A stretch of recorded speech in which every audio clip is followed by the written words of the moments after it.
so tired.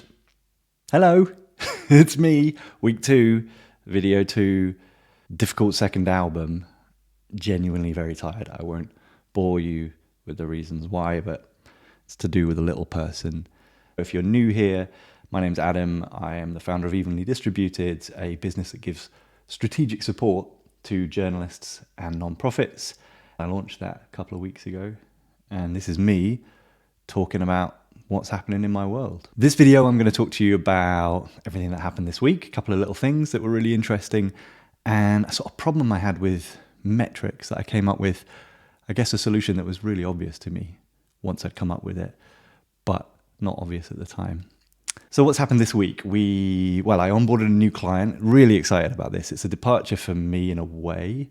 I'd actually been asked to do this type of coaching before and turned it down because I didn't feel confident enough. But this particular person is just very special. We have an existing relationship and I'm just really excited to get to work. And I'm more of a creativity and a productivity coach than a kind of revenue or business model or fundraising advisor. And that's just really exciting. We're trying to build, I think, the conditions for success and maybe develop a business from that eventually. But really what we're trying to do is create space and systems for creativity first and foremost. And that is a perfect crossover of my interests and hopefully my skills as well.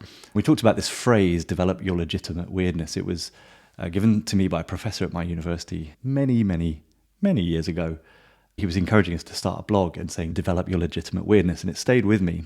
Each part of that sentence is really important because you've got the legitimacy, which is you need to be authentic. The thing that you need to develop needs to be about yourself and you need to have the right to inhabit that identity. The weirdness is obviously about differentiation and being unafraid to be yourself in public, I guess. And then there's the developing part, which is an indication that this is hard work. It's something that all creative people need to work on, but it's also something that non-profits and journalists and even businesses need to work on. They need to differentiate themselves. They need to occupy a space that is legitimate and authentic. And they need to work at it. And I suppose that's what I help people do. I help them develop their legitimate weirdness. So it was really nice to talk about that. I had a good week overall. One of the things that was exciting to me was that I was basically done with my work on Tuesday morning.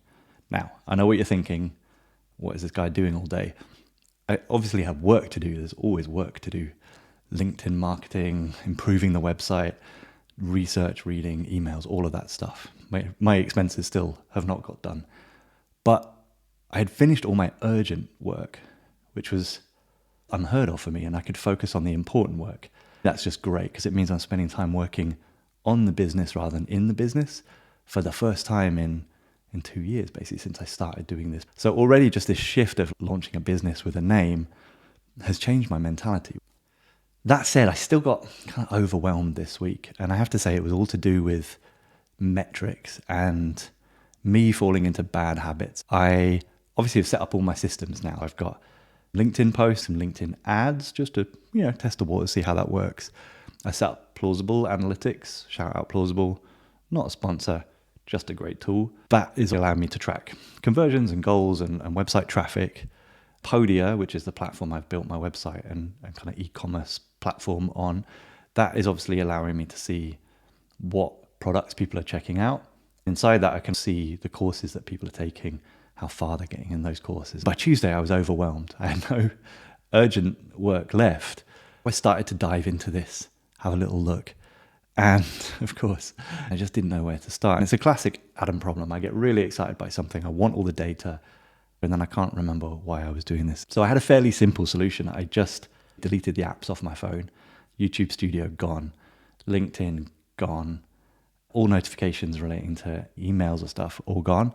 That immediately calmed things down. By the time Wednesday came around, I was already focusing on something different, which was conversations, like interactions with people. And rather than spending hours in dashboards trying to interpret numbers, don't get me wrong, this will be very important at some point in the business. But right now, I just was getting a lot more joy, I suppose, from just reaching out to people, setting up calls, quick meetings with folks. Moving away from that pressure to network on LinkedIn, which is just too much sometimes. I'm not suggesting that we should look at relationships from an ROI, return on investment perspective. There are some people like Twitter marketing bros who are like, if you send 100 DMs a day, one of those people will reply. It's like metricizing of friendships is not a great way to do life, let alone business. But I am building a business that is, to some extent, knowledge-based, network-based, personality-based, as I think many journalists and nonprofits are. And to me, the value this week really came from short phone calls, messages, finding out how people's kids are, finding out what's going on in their business. Those things were just gold. It's like intelligence about what's going on out there, which I need because I'm here in rural Germany, somewhat isolated. It was just really nice to connect with people that I haven't connected with for a long time. So by the end of the week, I'm starting to feel a little calmer, a little happier. This channel's made me really happy. It wasn't my intention to do this now, but it just seemed like the right time. I went with the momentum. That's some advice my wife always gives me. And it's been really nice. So I just want to say thank you for watching. It's been lovely to hear from so many kind and talented people, some who I know, some who I don't know. If you have any feedback for me, either on these videos, what's going on in your world, I'd love to hear from you.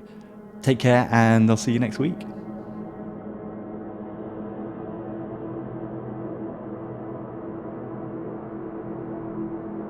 Haircut.